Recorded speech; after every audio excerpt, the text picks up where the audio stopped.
sinais que são emitidos em torno do atentado a José Jaime Macuane esta manhã. E conto com Tomás Vieira Mário, jornalista. Muito obrigada pela sua participação aqui.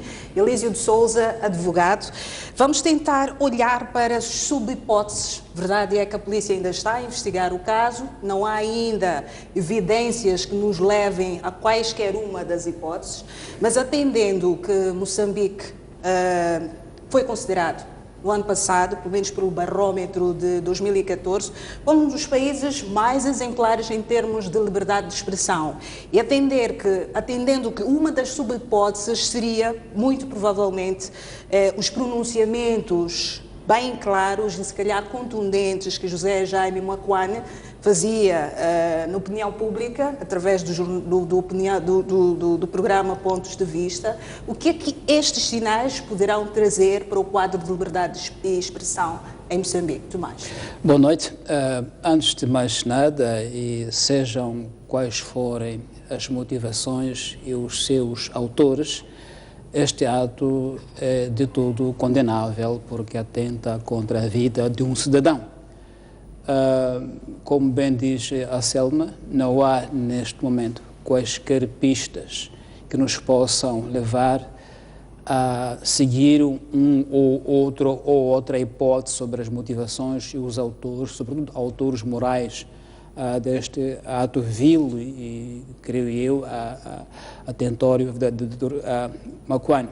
De qualquer modo, penso que, dadas as circunstâncias e a aparição pública frequente do Dr. Macuane no ponto de vista, torna-se quase inevitável criar uma presunção de que pode este ato ter a ver com as opiniões que ele vinha expressando nesta casa em relação à situação política, económica, social do país. Se esta presunção for tida como certeira, então estaremos perante um caso de atentado contra a liberdade de expressão, a liberdade de imprensa.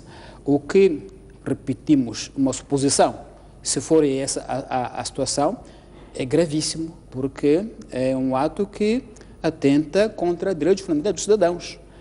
Direitos que a nossa Constituição da República garante e, portanto, nessa presunção, estaremos perante um crime com impactos muito graves, porque poderia, eventualmente, resultar num ato de intimidação para que o cidadão, seja ele qual fosse, não exprima de forma honesta e franca o que ele pensa, o que ele quer, o que ele deseja, o que ele até sugere aos seus governantes, se esta hipótese se confirmar.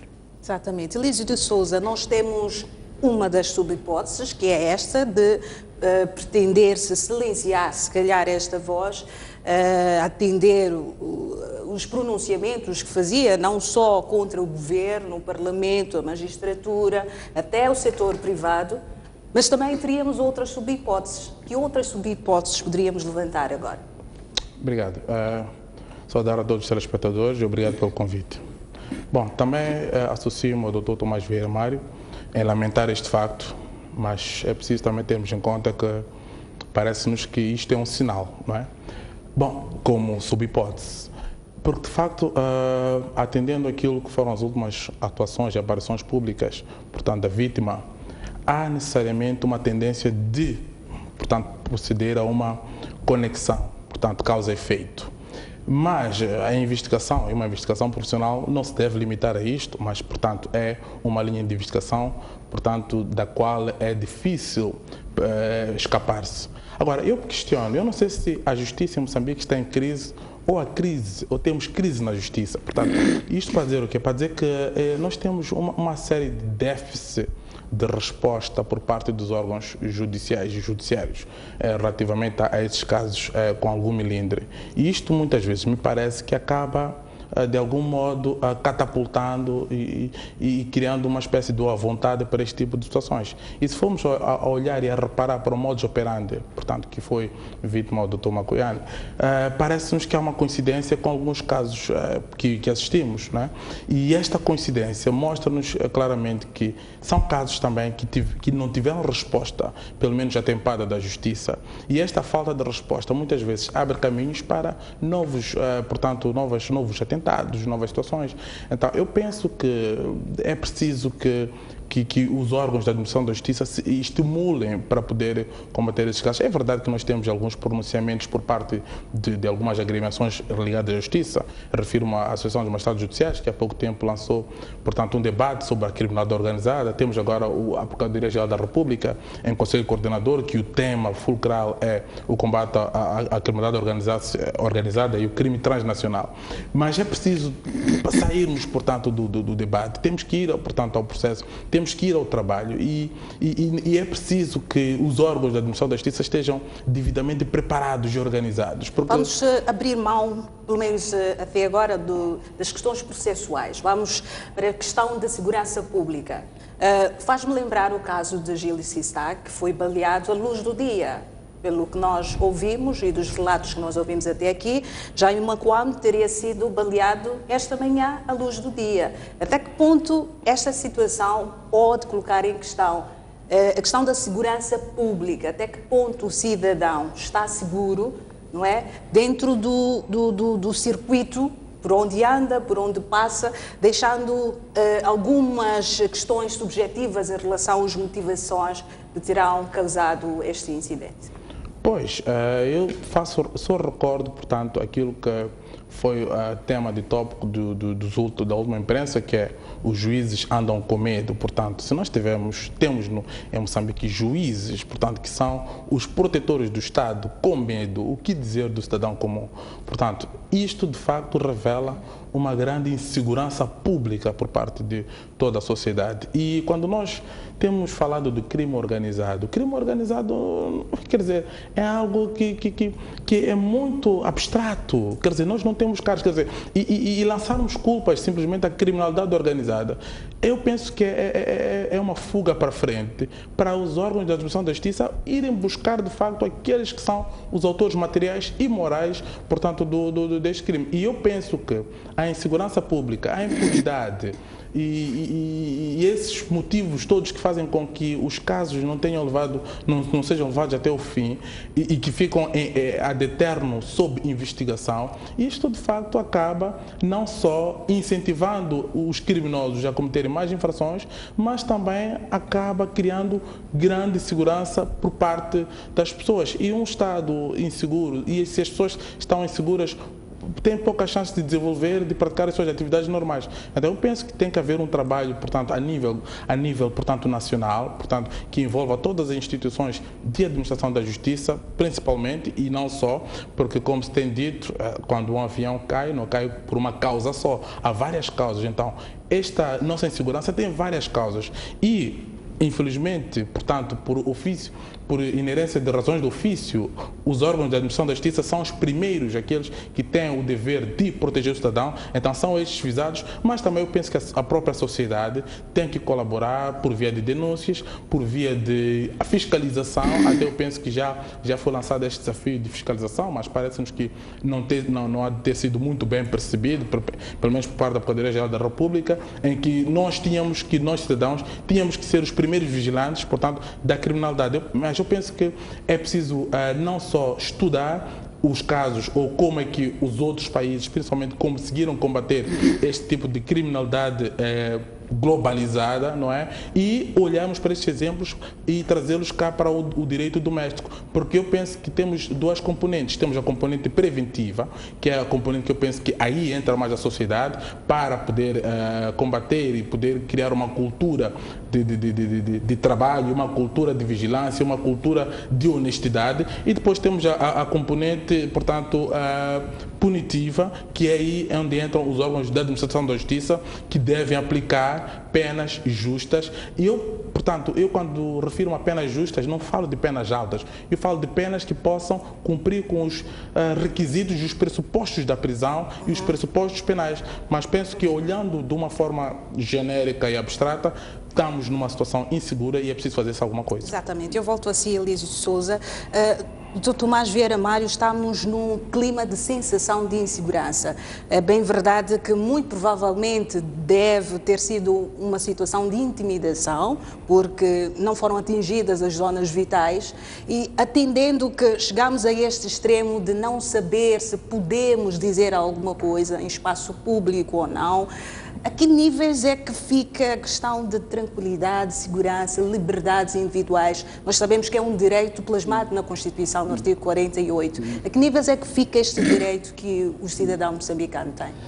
Eu penso que há um contexto geral, realmente, uma sensação geral de insegurança. Se formos a ver os factos que ocorreram nos últimos meses na nossa sociedade de crime violento, não só ao nível das cidades, mesmo os crimes que acontecem nas estradas, nos autocarros, por aí fora, pessoas baleadas sem qualquer culpa, tudo isso cria uma sociedade de insegurança geral. E o fato de não haver sinais de que as instâncias de justiça rapidamente encontram os culpados e os levam ao tribunal, cria a ideia de impunidade do crime. E a ideia de impunidade encoraja os autores para perpetrar mais crimes, porque não estão a ver que haja algum sistema que os intimide efetivamente. E isso é muito grave, porque depois cria-se uma situação em que é uma sociedade de terror, em que você não sabe bem onde é que pode acontecer uma bala contra a Então tem que haver uma voz institucional a travar isto. Tem que haver uma ação mais pungente e mais urgente, em que se mostre que o Estado existe. O Estado existe com todo o seu poder e pode segurar os cidadãos e, sobretudo, encontrar os culpados e os levar ao tribunal a serem condenados. Como aconteceu agora em Pemba, a condenação daqueles autores de morte de albinos, foi um exemplo claro de como é que se pode ensinar que este tipo de atos não podem ser perpetrados continuamente. Então, eu lamento muito que há uma sensação de insegurança geral, só estes últimos meses, em termos de crime violento contra vidas humanas, temos o Dr. Silica, o Dr. Vilanculo, o Dr. Sistaico, agora o Dr. Macuane, em pouco espaço de tempo na nossa cidade. Isso cria uma sensação de que essa cidade não se pode viver. Ou, pior ainda, não se pode falar. E é isso que eu temo mais que seja o caso. Exatamente. E esperamos que não seja o caso. Sim. Exatamente. Vou pedir que segure o seu raciocínio. Nós vamos continuar este debate na STV Notícias, no programa Noite Informativa. E por hoje é tudo para o Jornal da Noite. Nós voltamos amanhã com mais informação. E continue a acompanhar o debate no Noite Informativa. Até já.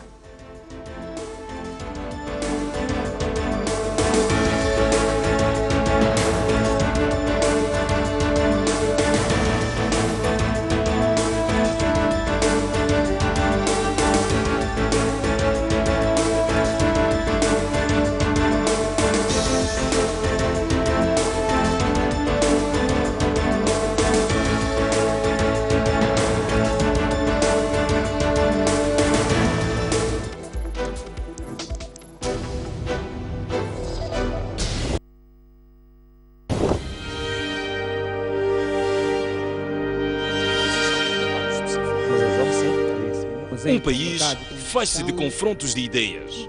Nós somos a ajuda do governo agora. Choramos por muita água, choramos por pouca, choramos sem água. Da pluralidade de opiniões. De uma ou de outra forma, as coisas têm que andar. Vamos evitar essa questão de eu tenho um negócio, depois amanhã torna-se um elefante branco. Não é possível formar um empresário, um empreendedor em um dia. Para outro sítio também. Nosso autocarro até aos 5 anos, aos 2 anos estava arrebentado. Falar é muito simples e trazer dados também é a coisa muito simples. Mas vamos à prática, não é o que se verifica o que está-se a dizer.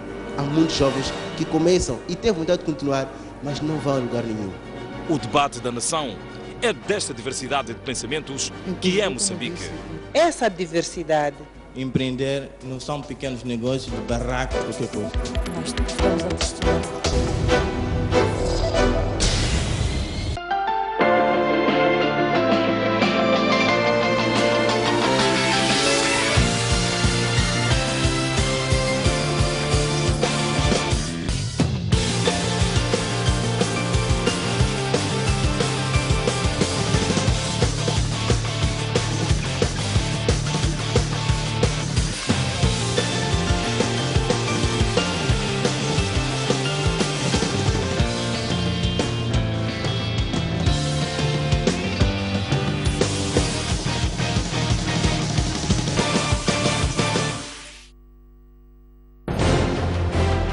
Um país sem cultura é um país sem identidade.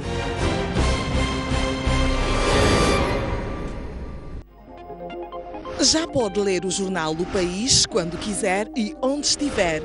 Quer saber como? O primeiro passo é ter a aplicação O País.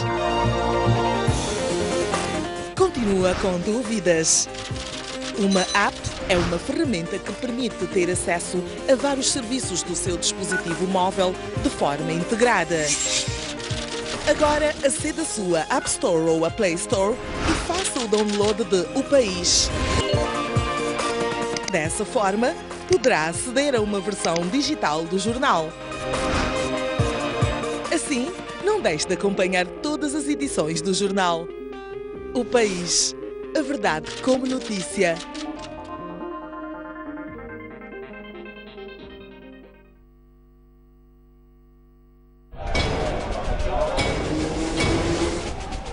Os temas da atualidade desportiva. Análise dos lances. As jogadas polémicas. As glórias. A resignação. Eu prefiro que uma equipa lute pelas possibilidades do que uma equipa que entre passiva e que esteja à despesa do adversário. Tenho a certeza absoluta que o Moçambique tem talento e pode se organizar e ter bases suficientes para competir de igual para igual. As pessoas têm de se perceber. É verdade que é difícil nós educarmos o público, mas o público também tem de saber pôr-se no seu lugar. Tudo isto e muito mais no programa Ao Ataque.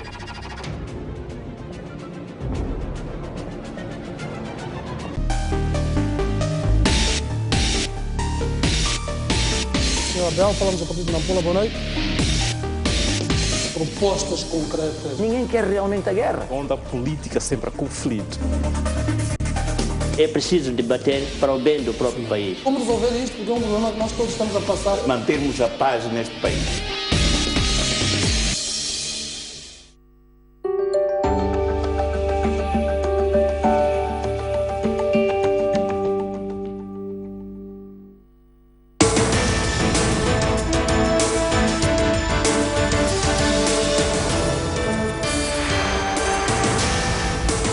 Boa noite. O académico e comentador do programa Pontos de Vista, José Jaime Macuane, foi raptado e depois alvejado com 4 tiros nas pernas hoje, esta manhã. É sobre isto que vai incidir a nossa análise. Comigo junta-se Tomás Vieira Mário, jornalista. Muito obrigada pela presença aqui no Noite Informativa. Elísio de Souza, advogado. Muito obrigada.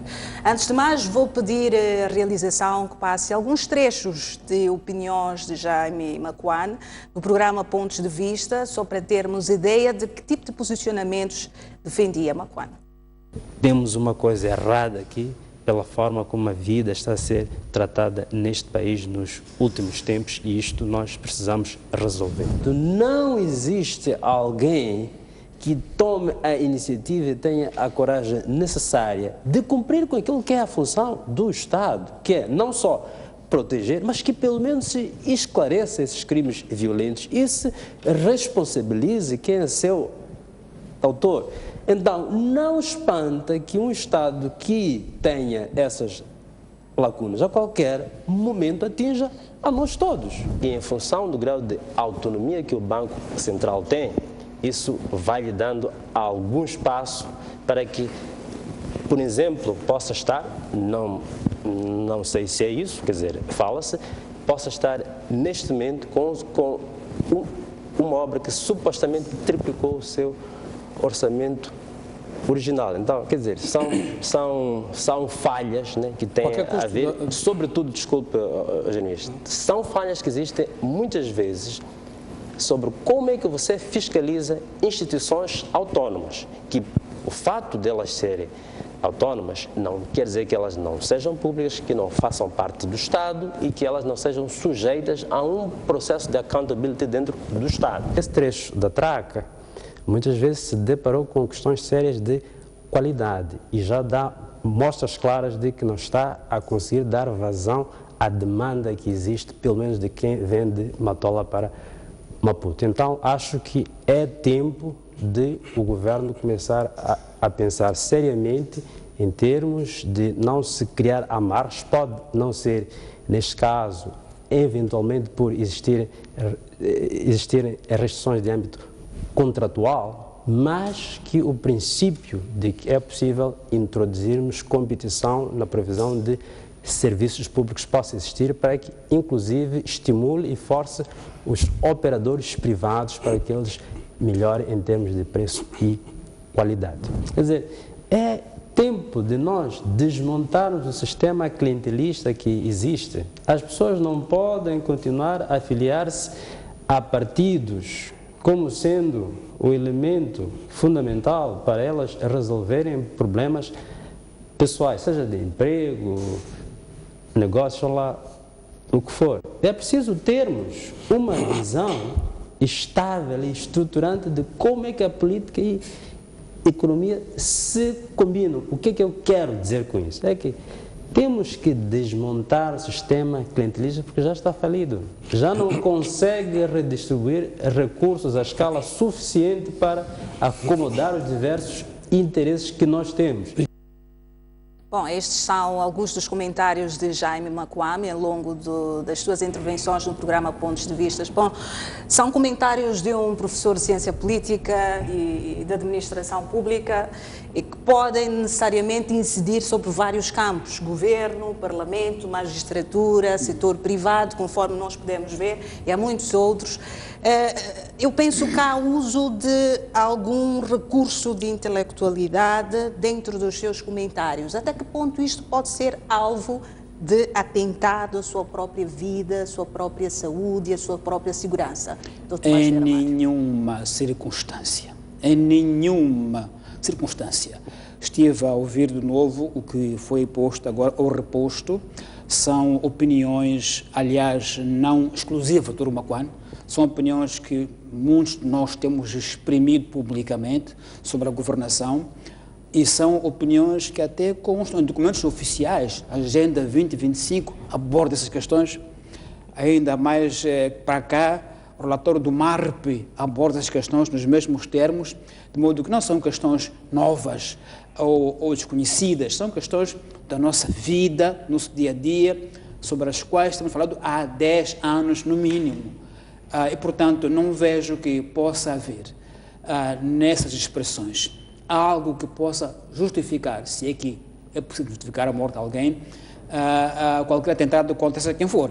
Então, penso que por aí, de facto, não há qualquer motivo, porque senão, bom, era atentado contra milhares de moçambicanos que têm a mesma opinião e que expressam-na publicamente. Então, se for essa motivação, penso que, seja quem for que a teve, foi fraco, porque são opiniões comuns pelas quais muitos de nós pugnam e têm dito em público, nada de excepcional, e, portanto, estão no debate em relatórios, em academia, em seminários, em conferências, são assuntos dia a dia de Moçambique. Portanto, não acho que haja aí, de facto, qualquer indício de alguém que tenha eventualmente excedido os limites, se é que existem, admissíveis pela liberdade de expressão. Está absolutamente dentro do normal e dentro daquilo que é um debate aberto na sociedade democrática. Não vejo absolutamente qualquer indício de que o Dr. Makwame, por essa via, possa ter induzido ou provocado, seja quem for. Absolutamente. Exatamente. Dr. Elísio de Souza, vamos olhar para os elementos categóricos de análise de circunstâncias de crime.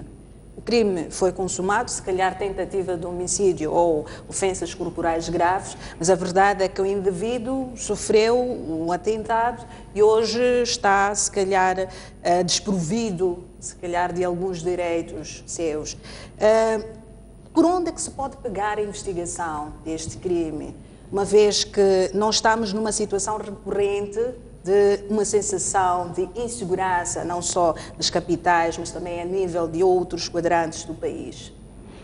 Bom, neste caso, olhando, portanto, pela ciência do direito, penso que a primeira diligência, uma vez que felizmente não foi um atentado vital, é preciso esperar-se um relatório, portanto médico, que possa aferir com uma precisão tal que nos permita, ou que permita à investigação e ao Ministério Público perceber se a zona corpórea atingida era uma zona corpórea vital, se a agressão que lhe foi dirigida em algum momento poderia ou era suscetível de provocar a morte, porque nós teríamos aí mais uma espécie de um concurso, portanto, de duas infrações, que seria ou ofensas corporais graves qualificadas ou então um homicídio frustrado. Mas para ser homicídio frustrado é preciso que se prove que algum dos instrumentos, seja, portanto, os tiros da bala ou então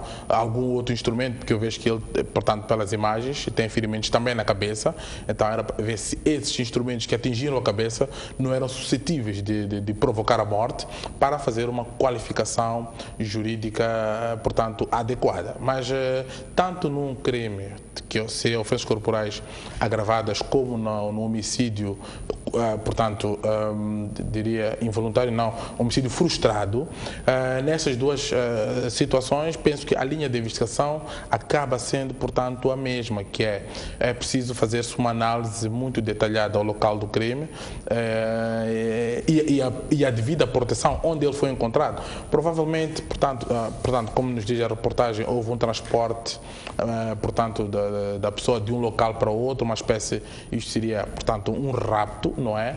E este rapto também é qualificável em termos jurídico-penais, não se pode olhar só para as agressões.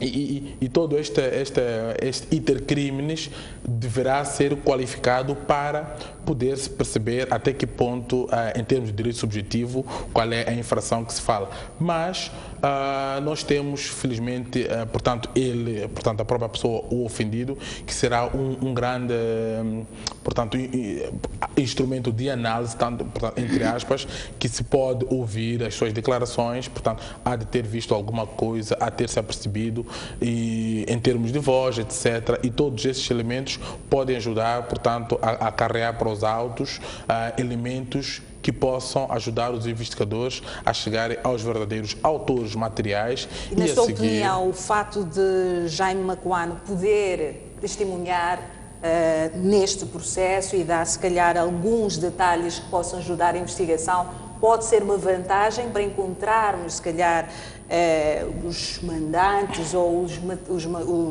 as pessoas que materializaram este crime, ou ainda estamos em processo de construção de uma equipa de investigação capaz de levar até ao termo este tipo de casos, tentativa ou de homicídio?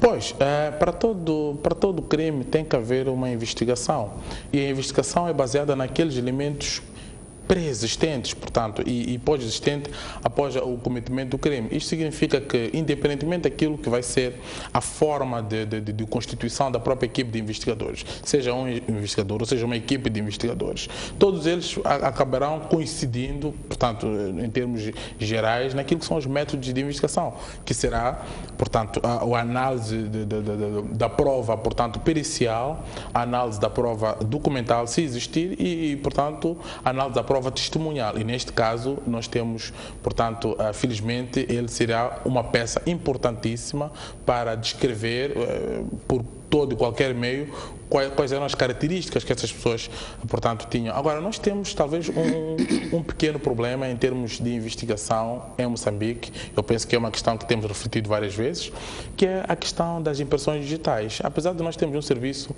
de identificação e, portanto, de registro criminal, mas nos parece que ainda se mostra pouco digitalizado e insuficiente, muitas vezes, para nos basearmos apenas nas impressões digitais, portanto, que possam ser encontradas no corpo. E a questão da flexibilidade da polícia, no caso, o Jaime Macuane teria sido socorrido por populares próximos para o hospital e subentende-se que a polícia teria chegado depois da ocorrência. Até que ponto isto poderá constituir uma dificuldade no processo investigativo? Não, mas, Selma, é preciso perceber que nesses casos são raras as vezes que a polícia chega antes da ocorrência. Muitas vezes chega depois da ocorrência. Agora, vezes já é que é pouco depois, vezes que é que muito depois. E na investigação criminal para crimes... Uma depois do pedido de socorro, porque é suposto que muito provavelmente a polícia seja chamada e depois assiste até pessoalmente a vítima, tenha vá a tempo de isolar o local e faça as devidas investigações. Isto poderá ter acontecido, no caso? Pois, eu por acaso não tenho conhecimento sólido em relação a como é que se processou, portanto, o socorro e, portanto, a questão da proteção do local do crime, mas é importante e imprescindível que haja uma proteção do local do crime, mas nós não sabemos, eu não sei ao certo até agora, se de facto o crime, pelo menos as ofensas graves contra ele, ocorreram num outro local que depois a pessoa foi abandonada lá, ou então ocorreu no local em que a pessoa foi abandonada. Então, todo este processo era preciso, portanto, os investigadores perceberem qual foi o contorno, qual foi, portanto, fazer uma espécie de um seguimento, não é, a partir do local em que ele foi raptado até o local em que foi abandonado, para ver de facto se neste percurso há alguns elementos que podem ser colhidos para a investigação. Pode acontecer eventualmente, imaginemos uma situação em que os indivíduos estão na carrinha e param, por exemplo, num ATM para fazer uma transferência e lá deixam alguma impressão digital. Quer dizer, há várias situações que podem acontecer e que podem ser suscetíveis de investigação. Agora, uma coisa é certa, é que no local em que a polícia, ou como a polícia encontra, independentemente do local estar ou não supostamente contaminada a prova, a polícia deve proceder dos mesmos termos e depois vai afastando, portanto, a partir da sua investigação minuciosa, afastando aquelas provas que são irrelevantes para os autos, mas mantendo aquelas que são necessárias, de facto, para a investigação criminal. Exato. Mas é sempre possível chegar aos autores através do seguimento daquilo que são os vestígios deixados. Exatamente. O Tomás Vieira Mauro, vamos tentar refletir um pouco sobre a liberdade de expressão no Estado democrático e de direito. Vamos tentar nos relembrar um bocadinho, é o caso que mais próximo nos chama a atenção, até porque até agora ainda não encontraram as causas, o processo de investigativo ainda não fechou, mas lembra-nos o caso Gilles Sissac, que, alegadamente, pelas mesmas razões, os seus pronunciamentos públicos em relação a várias matérias, teria sido assassinado. Neste caso, reflete sobre as mesmas questões. Vamos à Constituição, no artigo 48, e percebemos que é um direito que está plasmado na Constituição e não só nas outras leis ordinárias. Acho que a produção tem o artigo que diz as liberdades de expressão e informação. Número 1 do 48 diz que todos os cidadãos têm direito à liberdade de expressão, à liberdade de imprensa, bem como o direito à informação. Número 2 do mesmo artigo diz que o exercício das liberdades de expressão, que compreende nomeadamente a faculdade de divulgar o próprio pensamento por todos os meios legais, e o exercício do direito à informação não podem ser limitados por censura. Não estamos a falar a acontecer que tenhamos constatações de que realmente tratou-se de intimidação, trata-se de um direito constitucional violado. Exatamente. Se esta hipótese for a confirmar-se, como dizia no início, estamos perante um atentado à liberdade de imprensa, à liberdade de expressão, que são direitos constitucionais.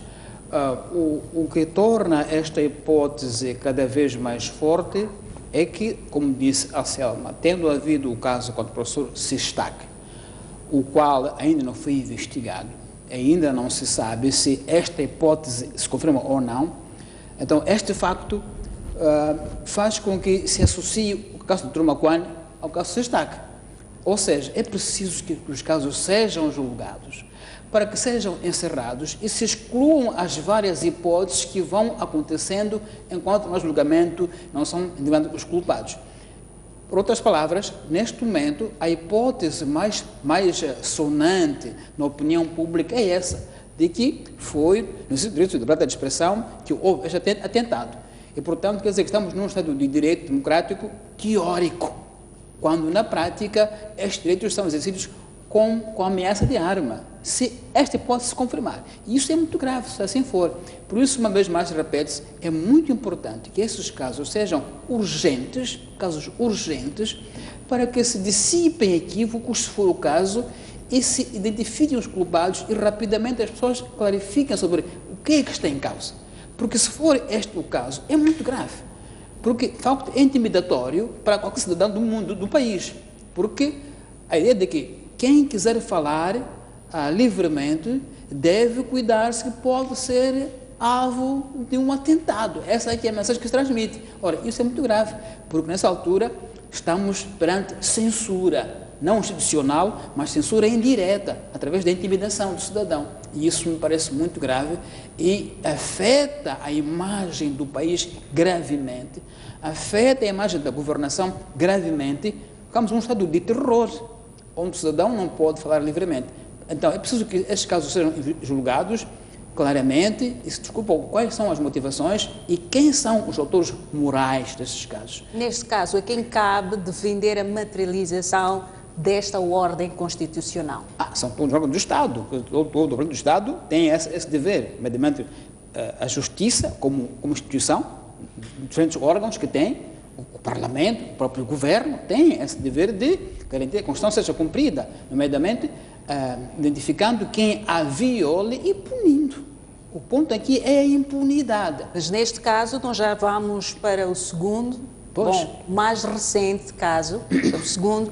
Nós temos muito provavelmente outros casos que devem ter acontecido, mas não temos nem evidências de ocorrência deste tipo de atentados no primeiro. Temos magistrados baleados em público, não há até agora evidências. Exatamente, portanto, e neste caso, muito menos. Sim. Como é que nós podemos ligar um e outro caso e dizermos que realmente há um atentado contra a violação da Constituição? Temos matéria para dizer isto? Temos suspeitas que construíram a partir de indícios de como é que as pessoas baleadas se portaram nos últimos tempos da sua vida. Então, não são evidências, são indícios que nos criam presunções. É preciso que aquele que tem como missão averiguar esses casos, os investigue e traga a verdade final para o público, para que a especulação desapareça. Nós temos instituições que podem levar isto a termo? Temos sim. Então, esse Estado não pode existir sem essas instituições? Temos sim. Temos a PGR, temos os tribunais, ou não temos? Estão para esse tipo de efeitos e, portanto, o cidadão só pode pedir de forma legítima que essas instituições funcionem, porque senão ficamos todos, digamos, ao dispor do crime. Dizia o doutor Nguana aqui em 2003 que uma sociedade que não controla os seus criminosos, chegou um dia em que os criminosos controlam ela. Então, nós temos esse risco de um dia sermos controlados pelos criminosos e, portanto, aí toda a ordem jurídica cai por terra. Não haverá lei, nem haverá quem poderá proteger os outros, porque os que têm essa missão não estão à altura de defender a lei e fazer com que a lei vingue e quem a viole seja identificado, julgado e punido. Exatamente. Sr. Elísio de Sousa, Sr. Tomás Vieira Mário diz que temos instituições que possam levar estes casos a termo, mas não veio ainda nenhum, pelo menos transitado em julgado, desde que começámos a ouvir situações de alegadas tentativas de intimidação de determinadas figuras. Pois, eu penso que estamos a ter uma situação em que está-se a desvirtuar aquilo que são os princípios norteadores da investigação criminal. Porque nós temos instituições vocacionadas para a investigação, temos instituições vocacionadas para a proteção do local do crime e temos instituições vocacionadas para o julgamento dentro da administração da justiça. Agora, e nós sentimos que essas instituições também estão numa situação quase que igual a de qualquer cidadão, que é a sensação de insegurança, não é? Agora, isto eu penso que resolve-se, ou uma das formas de resolver essa situação é que estas instituições, principalmente o Ministério Público, que tem altas responsabilidades na investigação criminal, tem que se abrir um pouco mais para o povo. De que forma? Pois, por exemplo, nós não temos agora a informação, que estivemos agora a falar, do caso do Sistac. Como é que está o caso do Sistac? Quem é que vai nos dizer é o Ministério Público. E se o Ministério Público guarda esta informação, fecha 7 chaves, como é que depois vai pedir socorro? Então, uma das formas de se proteger é divulgar a informação, criar uma transparência institucional, de forma a que não se possa haver por onde atacar. Agora, se nós temos, portanto, situações em que processos ficam anos a fio, 5, 6 anos, portanto, sem qualquer resposta e sem qualquer esclarecimento público, porque eu penso que uma das formas e um dos direitos do cidadão é ter informação sobre como é que as instituições trabalham. Nós não temos que esperar todos os meses de março ou abril em que vai lá portanto, o Procurador-Geral da República a fazer um esclarecimento único, portanto, à Assembleia da República e passar o ano todo em copas. Nós temos que ter instituições que se abrem mais. Nós estamos a sentir agora que, felizmente, a magistratura judicial está a se abrir um pouco mais, portanto, na pessoa orgânica da Associação dos Juízes, não é? Sentimos que tem intervido mais em debates públicos, tem se aberto mais, e isto é uma forma, eu penso que é uma forma de proteção dos próprios juízes. Recentemente, os magistrados apareceram a reivindicar mais segurança para si, muito até depois do recente assassinato do procurador. Será que a falta de tramitação até o final do processo destes casos tem a ver com a segurança dos magistrados e das pessoas que seguem estes casos? Bom, a magistratura intervém praticamente em dois grandes momentos de um processo penal. O primeiro momento é, portanto, na legalização, não é? Que é um momento quase que precoce da detenção de qualquer arguido, e depois vai controlar, portanto, todos os atos jurisdicionais que ocorrem dentro da fase de gestão preparatória, que é a primeira fase, portanto, da investigação, e vai também aparecer na segunda fase, que é na fase da instrução contraditória e do julgamento, não é? Que acaba sendo, portanto, a fase derradeira de um processo, que é o julgamento, independentemente da decisão que se for tomar. Então, praticamente os juízes têm responsabilidades acrescidas dentro de um processo criminal. Eu refiro-me concretamente a processos criminais porque, de facto, estamos a falar aqui de uma situação manifestamente criminal e disto não podemos fugir. Então, este juiz que vai acompanhar o processo, tanto na fase preliminar como na fase posterior, tem direito a ter, eventualmente, a ter alguma segurança na decisão que vai tomar. Aliás, é preciso termos em conta que esta segurança não é da vontade dos juízes. A própria lei, o Estatuto dos Magistrados Judiciais, já estabelece uma proteção especial aos magistrados, principalmente quando estes estão lidando com situações manifestamente sensíveis, não é? Aquilo que nós chamamos na gíria de casos quentes. Então, tudo isto leva-nos a crer que, de facto, é preciso que se garanta que os juízes sintam-se à vontade para tomar as decisões. Eu não falo daqueles processos sumários ou de polícia correcional, que são processos corriqueiros que correm todos os dias, que fazem as estatísticas. Não, falo de processos com algum melindre. Falo de processos ou de casos que muitas vezes levam aquilo que, portanto, que nos levaram até aqui, a sentarmos aqui a refletir sobre a justiça, não é? Que muitas vezes tem a ver com direitos constitucionais. Então, estes casos, de facto, são casos que, se um juiz não tiver a proteção adequada, ele dificilmente tomará uma decisão com liberdade.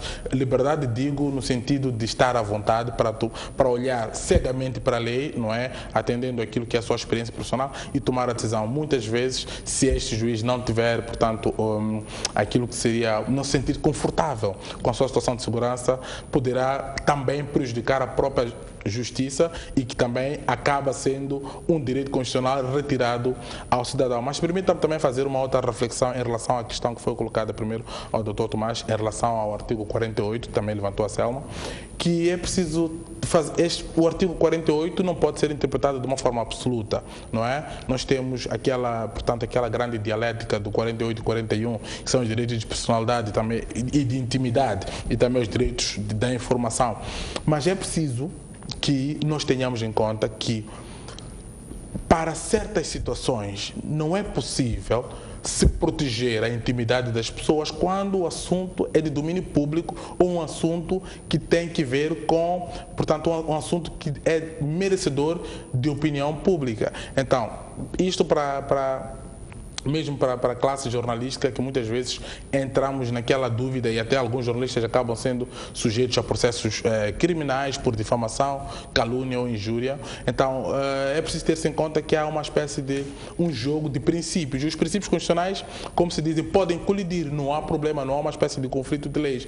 E tudo isto tem que ser interpretado casuisticamente. É por isso que, quando se faz, portanto, há algumas exceções em que se pode violar a privacidade das pessoas, mas, ao mesmo tempo, fazer valer o artigo 48, que é o direito de informar. E tudo isto tem que ser devidamente interpretado, porque se um juiz estiver em algum momento com um processo desses, em que tem que supesar entre o 41 e o 48, que é o direito à intimidade, o direito portanto, à informação, se não estiver à vontade, pode, portanto, erradamente, se não até dolosamente, fazer supesar um direito que a própria consciência dele não atribui. Então, é preciso que isto esteja muito bem clarificado. Exatamente. Exato.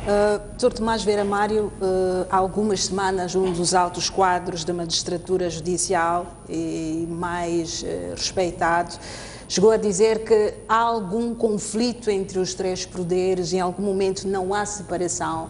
E esta mistura que se faz, esta introspeção que se faz, não dá clara liberdade do setor judicial de agir. Isto será a consequência destes casos mal parados que nós temos visto? Não, é a opinião corrente em debates públicos, até em estudos que temos lido, uma certa crítica de o poder judiciário ainda está, de certa forma, dependente do poder executivo, no sentido de que a Procuradoria da República deve, inúmeras vezes, provavelmente, ser travada, entre aspas, nas investigações que fizer, se estas tiverem muito impacto político.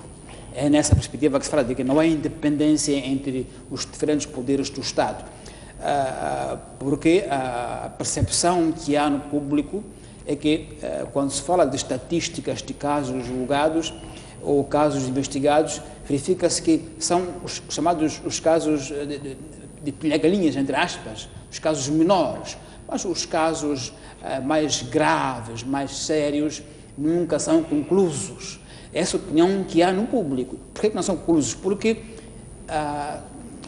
presume-se que o poder político interfere nas investigações e, eventualmente, dá um cunho que trave os processos e ficam ad eternum por concluir. Essa que é, digamos, a razão por que se presume que não há a independência entre os diferentes órgãos do poder do Estado. Dependência e interdependência, como disse o nosso Conselho da República. E isto é grave se quisermos que o Estado funcione em pleno. É preciso que estes poderes funcionem em pleno, naturalmente com interdependência, isto é, não são independentes 100% um do outro, mas tem que ter autonomia operacional e funcional, de modo que o próprio judiciário possa até inquirir o governo de forma séria e inspetiva e trazer aquilo que for ilegal que o governo pratique. Exatamente. Vem aqui um caso, bom, não vou chamar caso insólito, sim, mas foi um caso atípico que aconteceu. É o caso do julgamento Carlos Nuno Castelo Branco, mas os dois jornalistas, por conta daqueles pronunciamentos no Facebook. Felizmente, aquele caso mostrou alguma separação entre o Poder Judicial e Executivo. Não sei se lhe parece isso. E por que é que nós não temos casos replicados, se bem que não tivemos tantos casos em relação à liberdade de expressão? Já houve alguns casos no passado. Lembremos o julgamento do antigo Ministro de Transportes e Comunicações. Foi um caso em que, de facto, o Executivo foi ao Tribunal, neste caso na figura do Ministro. Falo de liberdade de expressão. Liberdade de expressão? Exatamente. Não tem havido muitos casos que vão à barra do Tribunal, como é o caso Castelo Branco. É um caso quase excepcional que houve na nossa sociedade, daquela dimensão, pelo menos, em que o chefe do Estado, nessa condição, através da PGR, processa um cidadão. Foi um caso único na nossa sociedade, desta dimensão. E aí, sim, o juiz, na minha opinião, interpretou bem a lei e sopesou uma coisa que é o bom nome, a honra do chefe do Estado, outra coisa que é o debate de ideias. Não é difamação, debate de ideias. É o que o Nuno Castelo Branco fez, debateu ideias de governação. E, ao contrário daquilo que diz a PGR, que difamou o chefe do Estado. E, portanto, foi nessa perspectiva que acho que foi um julgamento muito construtivo e até pedagógico para ambos os lados. O lado da imprensa, porque também o juiz disse, cuidado que há limites também há limites. Não há liberdade que seja elástica de forma infinita. Não é? Há sempre um ponto em que, para que esteja espaço, há outra liberdade.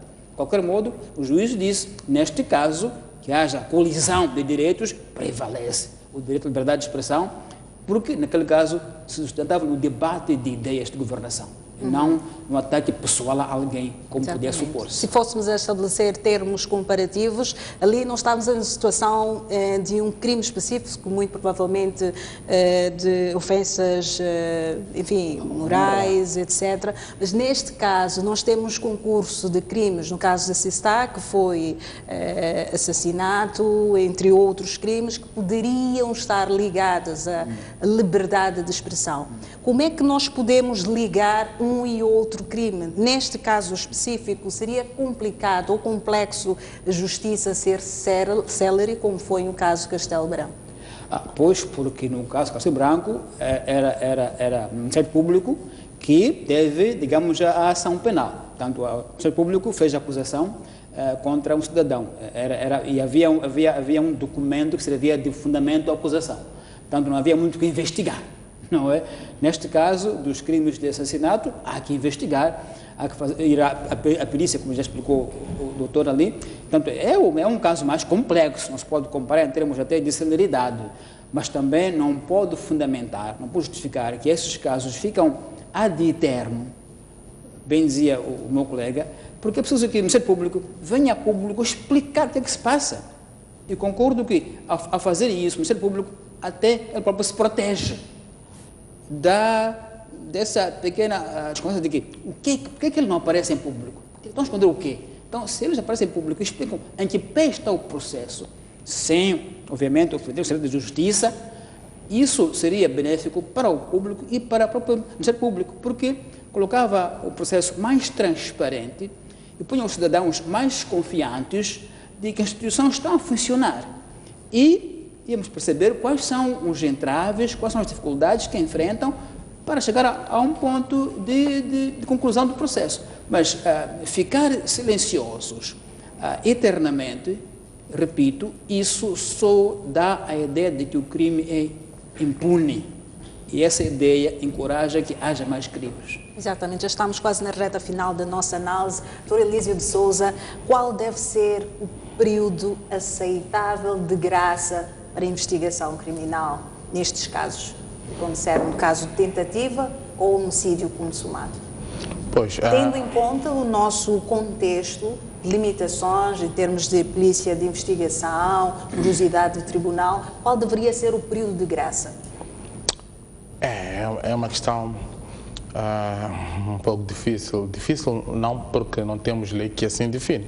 Nossa lei é claríssima, portanto, define para os processos de polícia correcional são 20 dias de investigação e para os processos de querela são 40 dias. Excepcionalmente podem ir até os 90 dias se forem alguns crimes especiais como o tráfico de droga. Mas eu tenho uma posição, a minha posição pessoal, digo, é de que penso que nós temos prazos, portanto, emblemáticos, cosméticos, porque muitas vezes não são cumpridos e ninguém é sancionado por isso. Aliás, até se um advogado chama a atenção a isto, praticamente que é ignorado e questionado, mas você não sabe em que país está. Quer dizer, então eu penso que nós temos leis que acabam não se coadunando com aquilo que vem acontecendo. É verdade também que a lei não se pode, portanto, inclinar a situações de incumprimento e assim legislar. Mas eu penso que nós poderíamos ser um pouco mais realistas. Aliás, até nos países, falo de Portugal eventualmente, que tem um sistema de investigação um pouco mais avançado em relação ao nosso, não é? Tem prazos muito mais alargados, tanto para a apresentação do arguido ao juiz, tanto para a investigação, portanto chega até os 8 meses, alguns 12 meses e um pouco mais. E isto permite, muitas vezes, que o investigador tenha a serenidade suficiente para poder tramitar um caso com alguma inteligência, porque é preciso termos em conta que nós não temos que fazer uma investigação corrida, porque uma investigação corrida também não nos vai trazer justiça. Pode nos trazer números, mas não vai trazer justiça. E que o cidadão quer é uma justiça, mas uma justiça atempada. E para se chamar uma justiça atempada é porque essa justiça tem que estar em consonância com a lei. Portanto, daí que eu digo, nós temos uma lei muito bonita, mas não temos um sistema que acompanha esta lei. Agora, em termos de média deste tipo de casos, muitas vezes, portanto, para além dos 20 dias ou dos 40 dias previstos pela lei, pode haver alguma dilação, não é? Que pode ir até os 60 dias, havendo ou não arguidos presos, mas mesmo havendo esta dilação, é preciso termos em conta que nós temos um sistema de investigação com algumas deficiências, temos muitos dos exames que são feitos, especialmente exames de perícia, quando são, portanto, crimes com alguma notoriedade, portanto, social ou com algum milindre em termos de forma de cometimento do crime.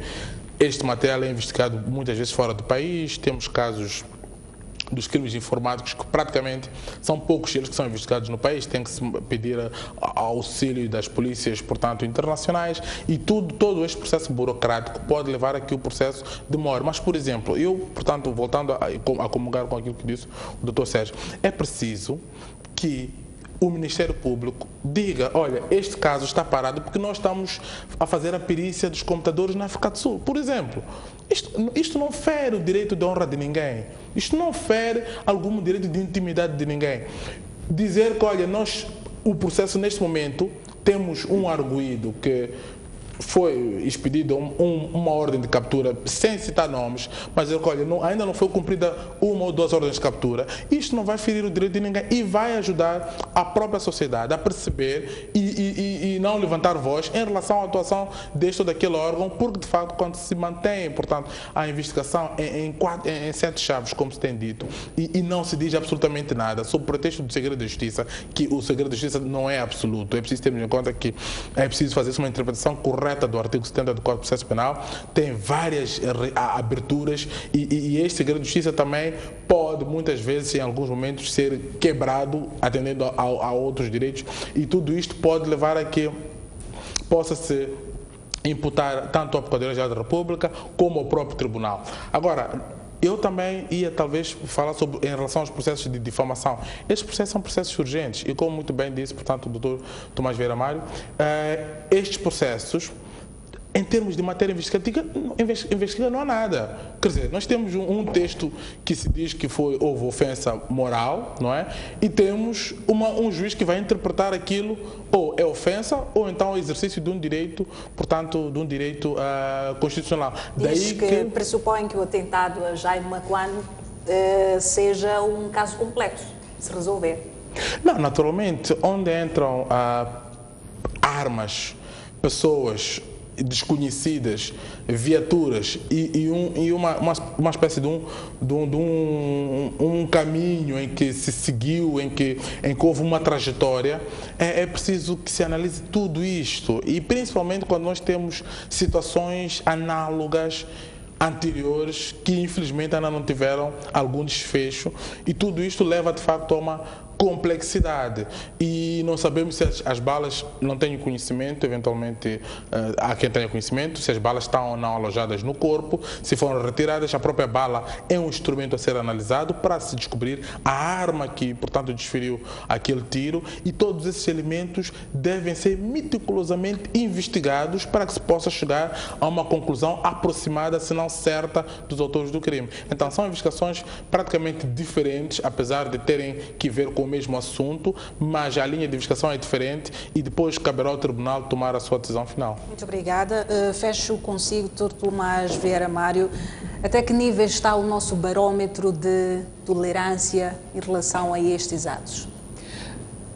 Bom, eu penso que esses atos, de facto, mexem um pouco com a percepção de tolerância em Moçambique, tolerância política em Moçambique. Porque são percepções, é isso que conta. É isso que conta. Por mais que se diga, olha, não há evidências de que o caso se está, que o caso Macuane tem a ver com a liberdade de expressão, o facto é que essa é a percepção que existe.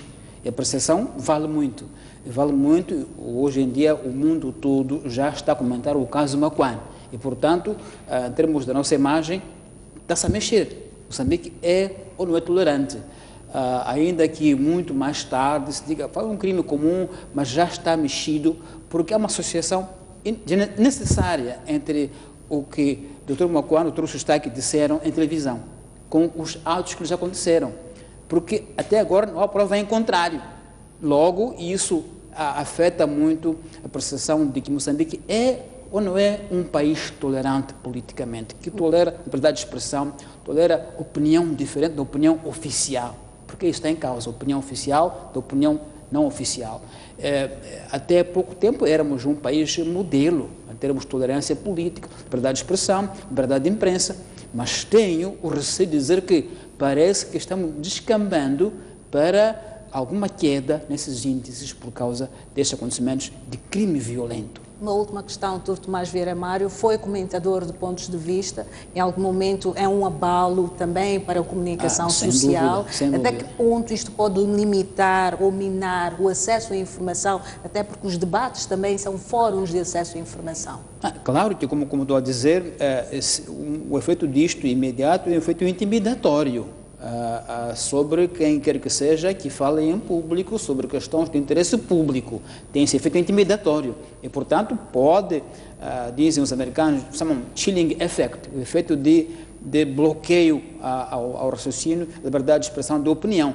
Mas creio eu que não deverá intimidar ninguém, pelo contrário, se este é o alvo, a liberdade de expressão, então ela deve aparecer ainda com mais evidência para dizer que não é este país que nós queremos, não é esta lei que nós queremos uma sociedade livre, democrática, onde todo mundo pode dizer o que pensa livremente, obviamente dentro dos limites que a lei permite.